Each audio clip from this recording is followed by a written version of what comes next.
Hi, welcome to SBR Videos. I'm Peter Loshak. It's NFL Week 7, and we are doing a regular segment with SBR contributor Doug Upstone, False Favorites and Top Dogs. Doug Upstone, thanks for being back with us. Peter, great to be back. And yes, we came back. We had a losing week in Week 5, but we bounced right back in Week 6 with 2 winners. And let's see if we can make it another winning week. I got 2 false favorites and 1 top dog. So, hey, let's see what we can do again. All right, sounds great. What's your first false favorite this week?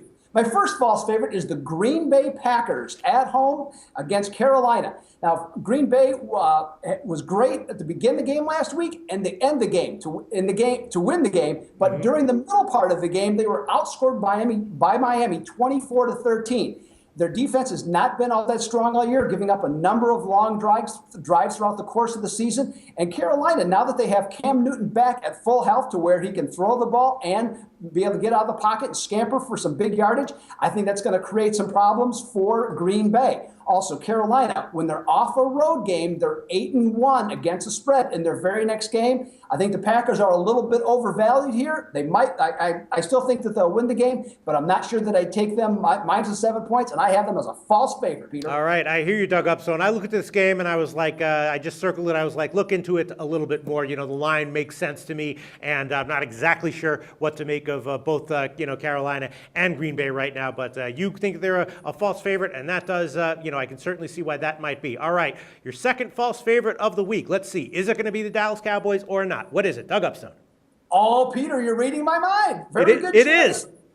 That's exactly correct. Wow, okay. I think we have a perfect storm of situation here for this particular contest. We have, as I correctly predicted, I had Seattle as a false favorite with Dallas last week, and Dallas played even better than I anticipated in winning the game outright. But in this situation, the line has moved all the way from 4 or 4.5 up to 6.5 for the Cowboys. I think Dallas is a little infatuated with themselves at this particular time, and I think they're starting to get a lot of accolades. I'm not sure how that's going to play out for them, but then I look at the Giants, who, my goodness, were flatter than an ironing board last week, Peter, last Sunday night, and getting just mauled by Philadelphia. But I think there's a lot of pride with that team. I think coming into this game, I find that they are 15-6 against the spread, facing teams that are scoring 27 or more points, and they're 5-1 against the spread at Arlington. I think in this particular situation, Dallas is a little bit overvalued, and I think it's going to be a nail-biter in this one. All right, Doug Upstone. Well, I wouldn't argue if you said that Dallas with Tony Romo at quarterback is always a false favorite anytime they're at home, more than 3.5 points. I will tell you, though, I previewed this game twice with 2 separate handicappers already, and I was expecting at least one of them, to like the Giants, and one of them was also someone who really liked Houston when Dallas was a similarly priced favorite at home against Houston that week. I liked that one. He liked that one. We both won with that one. He likes Dallas this week. Both the handicappers I previewed this game with like Dallas this week, and maybe the Giants are so bad and having so many problems that it wasn't just a one-week thing last week. Maybe they're going to come in and just be overmatched again. I don't know, man. I'm certainly not going to argue with you, though, labeling Dallas a false favorite here. All right, what's your top dog, live dog for us this week, Doug Upstone? Oh, I'm going to go on a limb on this one, Peter. My top dog is the Oakland Raiders. Ooh. That's right, the Oakland Raiders. Now, Arizona, every reason to believe this team is for real, and I think that they are. They won 10 games last year. They're off to a 4-1 start. But why is this line only 3 or 3.5? Okay, depending on how you look at it with Arizona favorite. Now, the commitment to excellence for Oakland has really been a misnomer because these guys have been more interested in cashing paychecks than playing with excellence. But since Tony Sparano has come around, seeing a little different attitude adjustment with this team. And last week they took San Diego right to the end of the game and had an opportunity to win.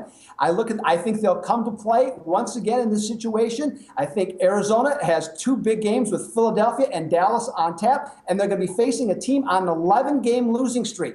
I think Arizona could be in a little bit of trouble, and I think this makes Oakland a live dog with the potential to end their long losing streak, Peter. All right, Doug Upstone, I'm not exactly sure about this one. Last week I previewed the Oakland game with Joe Duffy, and he absolutely nailed Oakland as a live dog there, and that was dead on. Here the question is, is that sort of spark that they got from the new coach going to carry over into this week? And even if it does, maybe they'd be a live dog at like 6 or 6.5, but at just 3 or 3.5. That is my point. I question it myself. Right. Why is that line so low? And I went through, Peter, I do 3 sets of power ratings, and every set that I had Arizona either at 3 or 3.5. So I think the odds makers are, even though, like everybody, a lot to like with Arizona, they're not an overwhelming team. And so I think Oakland has an opportunity playing at home. I think with a little incentive of tasting near victory last week, maybe you can carry over, and Arizona might not take this team quite as seriously. I'm teetering and saying that Oakland could win the game outright, but I'm going to hold judgment on that and see what happens, but I still like them with the points. Well, I trust you, Doug Upstone. I use 0 sets of power rankings with every game each week, so I definitely trust you. Thanks so much for your thoughts on this, Doug Upstone. We'll talk to you again next week. The SBR Network offers free sports picks and game breakdowns, big money free betting contests year-round, a real-time Vegas-style odds monitoring service, and much more. So come see for yourself. To stay updated on SBR news and promotions, follow us on Twitter, Facebook, and Google+, and do be sure to subscribe to the Sportsbook Review YouTube channel to catch all our daily sports shows.